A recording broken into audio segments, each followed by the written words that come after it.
First Light, Today FM. Caught the Residential Property Managers Association on the hop, but nonetheless, the government has announced details of one of its election promises that will regulate property managers in the way they work with and engage with tenants. Ryan Weir is Deputy Chair of the Residential Property Managers Association and the owner of Property Scouts. Good morning to you, Ryan. Welcome to the program. Good morning, Rachel. Now, I know you support regulation, don't you? Have you had any engagement with the government on what this regulation may look like? Yes, we were part of a committee that provided government to the feedback earlier in the year. What they've basically outlined yesterday is what regulation will look like, which will be compulsory registration and licensing of property managers, training, and also entry requirements, industry practice standards, and complaints and disciplinary process for property managers. Okay, so what's not working about the situation now that needs regulating?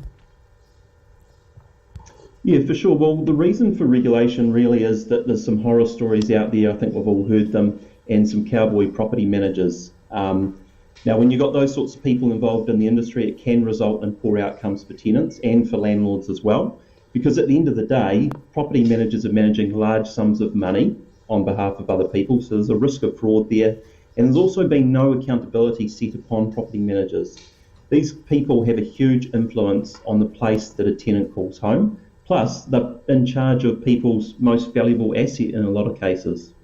Right, okay, because property managers at the moment who are members of your industry association, they have to comply with industry standards, but there's nothing to compel them to train or register or license. So this new regulation will compel them to do that. Is that right? Absolutely. Part of the regulation will state that property managers must belong to a member organisation such as RPMA, and we have a code of conduct, code of practice, education, CPD, things like that, which basically raises the standards of the property management industry. So it's going to become compulsory going forward. Will it come at a cost? I'm thinking that the price of training and the price of regulation, someone's got to shoulder that cost. Is that likely to push rents up a bit, do you think? You're exactly right. There will be an additional cost, and there's not a lot of money in property management. The margins in property management are tenuous at best. So there will be an extra cost. Now, what's usually happened in the past, we've seen when additional costs are lumped onto property managers have no choice but to pass those costs on to landlords. But these aren't going to be huge costs, and when landlords incur additional costs, they're a business as well, so they do look to pass those costs on to tenants. However, I don't think it's going to lead to a material jump in rents, especially when you think about other events that are happening, like the OCR being reviewed today. It will pale in comparison to the effect that might have on rents. Okay, those who aren't included in this regulation are private landlords and property owners. So say if I own a rental property, I can manage it and the tenants, and I don't fall under this new regulation. So how, as a tenant, are you protected then? Is it just the tenancy tribunal? Do you think private landlords should also be regulated in some capacity?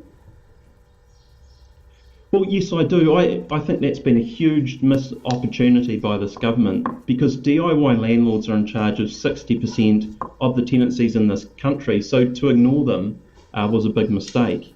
Our industry will be cleaned up by the regulation, but what will continue is the transgressions of rogue private landlords.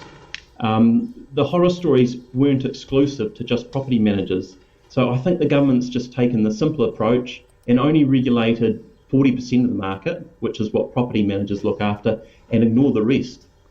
Yeah, and with very real potential issues here. Ryan Weir, Deputy Chair of the Residential Property Managers Association and owner of Property Scouts, thank you. That does seem a shortfall, doesn't it? Private landlords will still be able to, operate as they wish, and tenants won't be protected in that space. In a moment, we're off to South Africa. Our correspondent there